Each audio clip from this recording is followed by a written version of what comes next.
बोलो जयकारा बोल मेरे श्री गुरु महाराज की जय। सौभाग्यशाली गुरुमुखो, जीना खाने पीने के लिए नहीं है, बल्कि खाना पीना जीने के लिए है।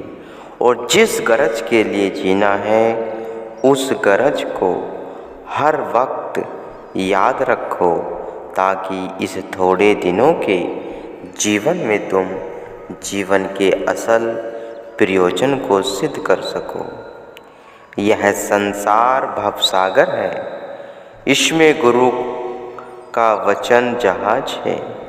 अगर तुम इस जहाज पर सवार हो तो तुम भवसागर से सब खतरों से सुरक्षित रहते हुए इससे पार हो सकते हो। इस बात को हृदय में लिख लो।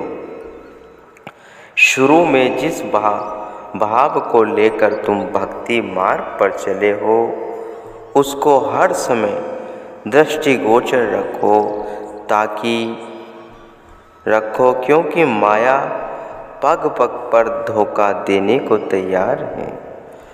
अगर जरा भी अचेतता हुई तो तुमको ऐसा धक्का मिलेगा जो कहीं के कहीं जा गिरोगे।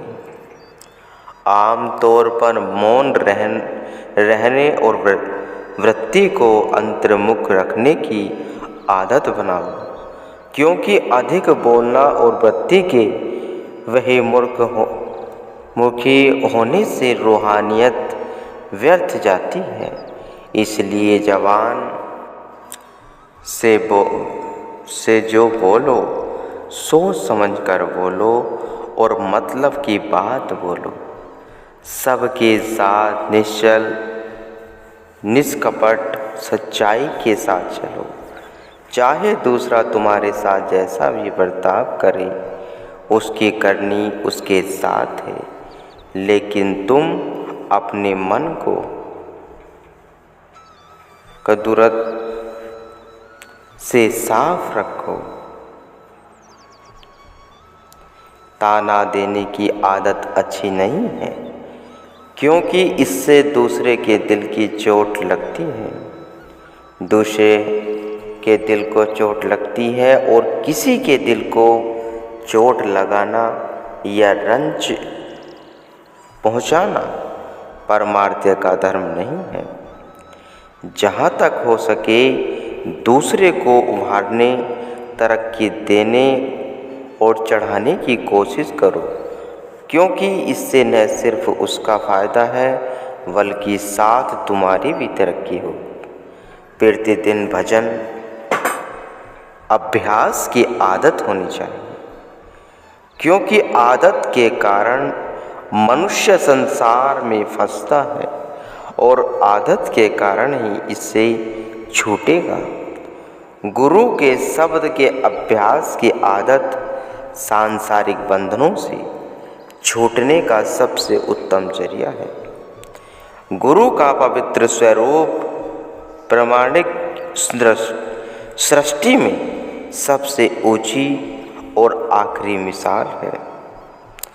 सेवक को उनके वचन के साथ अपनी सुरती को ऐसा जोड़ देना चाहिए कि दोनों में एकता की अवस्था हो जाए, क्योंकि इसी एकता और मुलाकात के अंदर ही उस पर असलियत का भेद प्रकट होगा। तारीफ या प्रशंसा के योग्य संसार में केवल सद्गुरु हैं। अगर प्रशंसा करने चाहते हो तो केवल सद्गुरु की करो। दूसरों की प्रशंसा या तारीफ करना खुशामंद और चापलूसी में दाखिल है। जो सेवक अपने अवगुणों को गुरु से छुपाता है, वह गुरु को अंतर्यामी नहीं समझता। उसकी मिसाल उस रोगी की सी है जो अपने रोग को हकीम से छुपाता है और लज्जा के मारे प्रकट नहीं करता। उसका इलाज नहीं होगा। इसलिए दिल की खोटी खरी सब बात गुरु के आगे खोल कर रख देनी चाहिए। गुरु से कछु न दुराइए, गुरु से झूठ न बोल, बुरी भली खोटी खरी गुरु आगे सब खोल। सेवक को ये 3 बातें हर समय याद रखनी चाहिए। एक यह कि मालिक तेरा अंतर्यामी है, जो कुछ तू करता है उसको वह देखता है। दूसरे यह कि जो कुछ तू कह रहा है उसको वह सुनता है। तीसरे जब तू चुप हुआ है उसको भी वह जानता है कि तू किस वास्ते चुप हुआ है। गुरुमुख की कुल कार्यवाही गुरु की प्रसन्नता की खातिर होती है। वह हर काम में उन्हीं की खुशी को दृष्टिगोचर रखता है और मनमुख का इष्ट अपना मन है।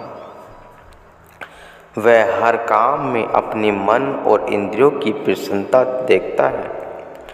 गुरुमुख और मनमुख के बीच यही फर्क है। जो कुछ खाओ पहले गुरु को खिलाओ, पीछे आप खाओ और प्रसाद के तौर पर खाओ। इसी प्रकार जो कुछ पियो पहले गुरु को पिलाओ और फिर आप पियो, और जो पहनो पहले गुरु को पहनाओ, पीछे आप पहनो। यह भक्ति का असल भेद है। इसके समझ लेने से तुम्हें संसार में कोई बंधन नहीं होगा। जो कर्म करो मालिक की सेवा समझ कर करो, यहाँ तक कि तुम्हारा अपना खान पान और शारीरिक क्रिया भी इष्ट देव के खातिर हो।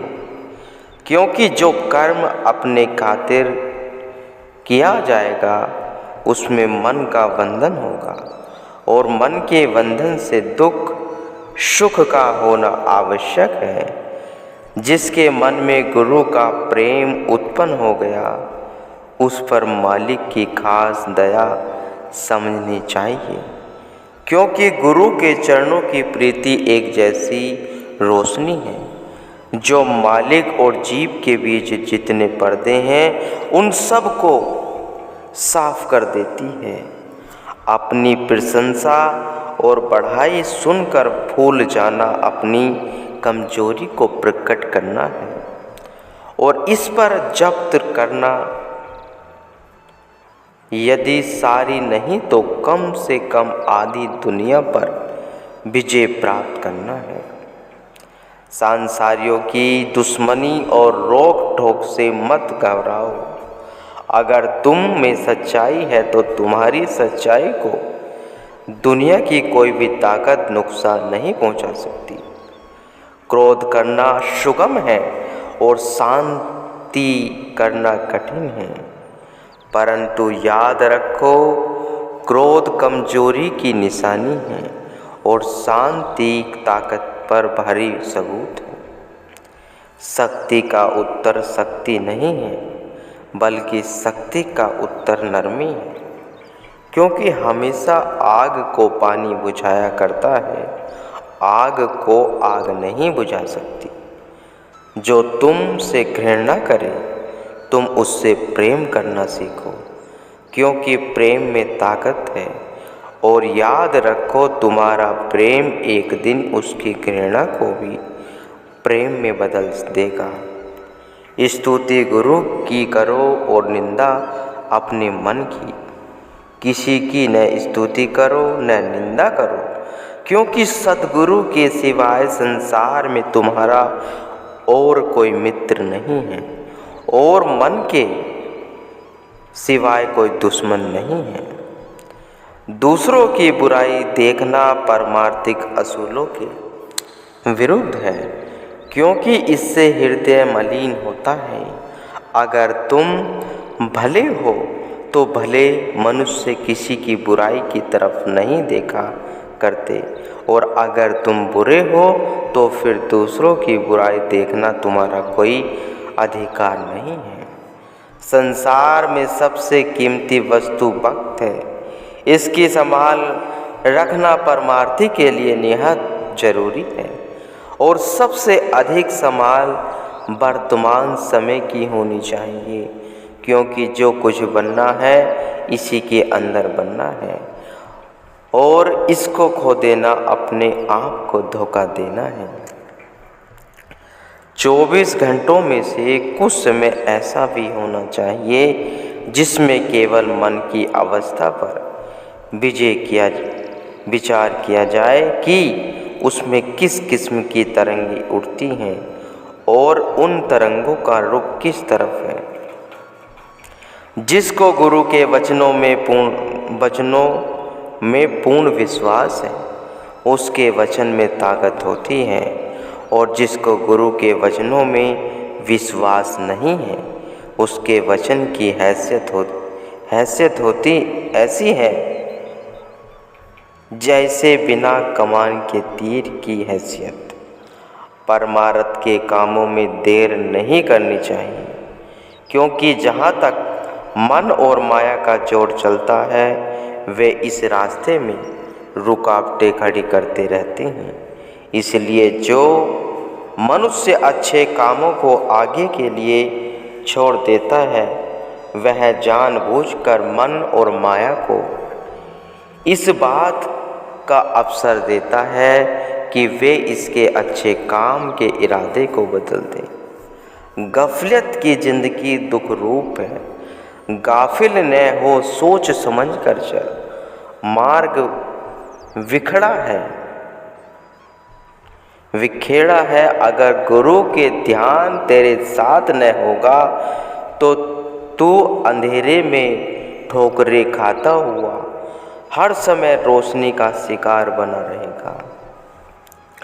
गुरु को अपने से एक पल के लिए भी अलग मत समझ और न अपने को उनसे एक पल के लिए अलग जान। हर समय हर काम में उनको अपने पास समझ।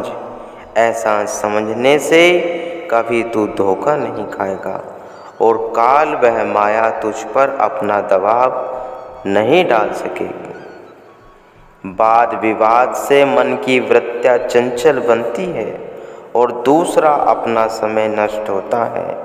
इसलिए परमार्थी को इससे बचकर रहना चाहिए। सुनने से सुनने में अधिक लाभ है। सुनाने से सुनने में अधिक लाभ है। जो मनुष्य दूसरों को सुनाने का शौक अधिक रखता है और अपने अंतर अभ्यास कम करता है वह अनजान है। वह परमार्थिक तरक्की नहीं कर सकता। अमली जीवन रहबरी का प्रत्यक्ष स्वरूप है। इसलिए परमार्थी को अपनी बोलचाल और बर्ताव ऐसा बनाना चाहिए जिससे देखने और सुनने वालों को सुख पहुँचे और वे उससे शिक्षा प्राप्त करें। सत्संग इंसान की रूहानी खुराक है। इसके न मिलने से रूह कमज़ोर हो जाती है। इसलिए परमार्थी को चाहिए कि वह हर समय इस खुराक का सेवन जारी रखे। नींद 4, 5 या अधिक से अधिक 6 घंटे होनी चाहिए। इससे अधिक सोना गफलत और सुस्ती में दाखिल है और गाफिल वह सुस्त आदमी परमार्थ की कमाई नहीं कर सकता। पेट भरकर खाना भी आलस्य और सुस्ती को पैदा करता है। इसलिए सारी बातों में एतदाल से काम लेना चाहिए, क्योंकि जिसका आहार व्यवहार युक्ति के साथ नहीं है उसके आत्मिक और शारीरिक दोनों स्वास्थ्य बिगड़ जाते हैं। दूसरे की निंदा करने वाले मनुष्य का मन कभी साफ नहीं रह सकता। उसका हृदय मलिन हो जाता है। जो शख्स तुम्हारी निंदा करता है वह तुम्हारा नहीं बल्कि अपना नुकसान करता है। इसलिए तुम कभी भी किसी की निंदा न करो, क्योंकि यह भक्तजनों का काम नहीं है। बुरे मनुष्य बुराई करते हैं और भले मनुष्य भलाई। जो शख्स तुम्हारे बुरे की सोचे, तुम फिर भी उसके भले की सोचो, क्योंकि तुम्हारा इसमें फ़ायदा है। अगर बुरों के साथ तुम भी बुरा सलूक करने लग जाओगे तो फिर तुम में और उनमें फ़र्क ही क्या रहा। रूहानी तरक्की का दारोमदार सद्गुरु से संबंध पर निर्भर है। जिसकी जितनी ऊंची दर्जे की श्रद्धा गुरु के साधबंदी होगी, वह उतने ही ऊंचे देश का अधिकारी बनेगा, और जो जितनी नीची श्रद्धा गुरु पर रखेगा, वह उतना नीचे गिरेगा। जिसके मन में सद्गुरु का भय बना रहता है, वह और सबसे निर्भय हो जाता है। जिसको सद्गुरु का भय नहीं है, वह काल और माया के भय से कभी मुक्त नहीं हो सकता। गुरुमुख हो।